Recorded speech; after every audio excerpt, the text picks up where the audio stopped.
Ẹ káàbọ̀ sí ẹ̀kọ́ kíkà ojoojúmọ́ ti ìjọ ẹ̀dá titun. Òní ọjọ́ 11 oṣù kẹsàn-án ọdún 2025. Àkòrí: ìdánilójú fún àwọn tí ó pè. Ìwé orin 2:8-1. Ìwọ ni ìpín mi láéláé. Ẹ̀kọ́ àkọ́sórí. Olúwa sì wò ó sì wí pé, lọ nínú agbára rẹ yìí, kí ìwọ kí ó sì gba Israẹli là kúrò lọ́wọ́ Midiani. Èmi kò wá rán ọ bí? Àwọn Onidajo orí 6 ẹsẹ̀ 14. Bíbélì kíkà. Ìwé àwọn Onidajo orí 6 ẹsẹ̀ 33 dé ẹsẹ̀ 40. Nígbà náà ni gbogbo àwọn Midiani àti àwọn Amaleki àti àwọn ọmọ ìla-õrùn kó ara wọn jọ pọ̀. Wọ́n rekọjá, wọ́n sì dó ní afonifoji Jesreeli. Ṣùgbọ́n ẹ̀mí Olúwa bà lé Gideoni, òun sì fún ìpè. Abieseri sì kójọ sẹhin rẹ̀. Òun sì rán onṣẹ sí gbogbo Manasse, àwọn sì kójọ sẹhin rẹ̀ pẹ̀lú. Ó sì rán onṣẹ sí Aseri àti sí Sebuloni àti sí Naftali. Wọ́n sì gòkè wá láti pàdé wọn.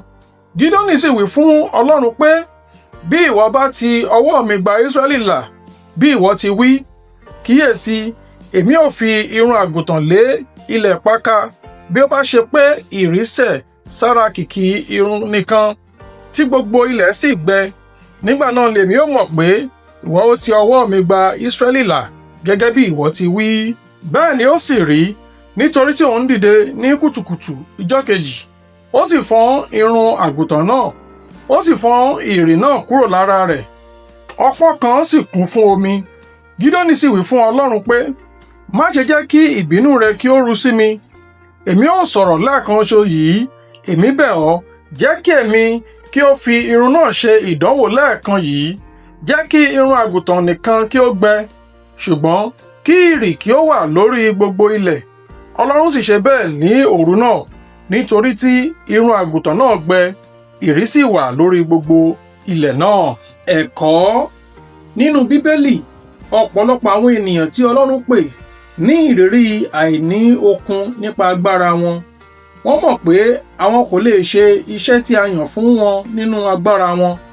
Eléyìí dára, ó sàn ju gbígbẹ́kẹ̀lé agbára. Síbẹ̀síbẹ̀, lẹ́yìn tí Olúwa ti fi dá wọn lójú pé òun yóò ṣiṣẹ́ nípasẹ̀ wọn, díẹ̀ nínú wọn ṣiyèméjì pé báwo ni Ọlọ́run yóò ṣe ṣe é. Lára irú àwọn ọkùnrin bẹ́ẹ̀ ni Gideoni, tó béèrè àmì. Olúwa fi àmì hàn án láti lè bá a ní ìpele ìgbàgbọ́ rẹ̀. Gẹ́gẹ́ bí onígbàgbọ́ òde òní, májẹ̀mú tuntun tí a jogún nípa ikú àti àjíǹde Olúwa ti mú wa wá sínú ìṣọ̀kan pẹ̀lú Kristi.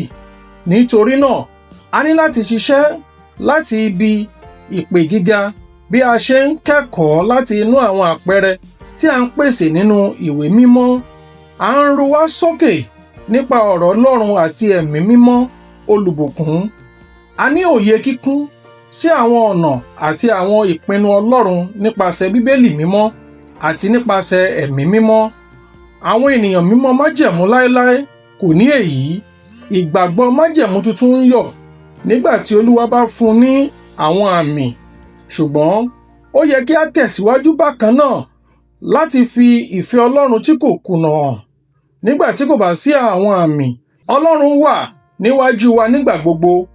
Ó dájú pé yóò mú gbogbo ọ̀nà wíwọ́ wa tọ́. Ẹ̀kọ́ àmúrelé.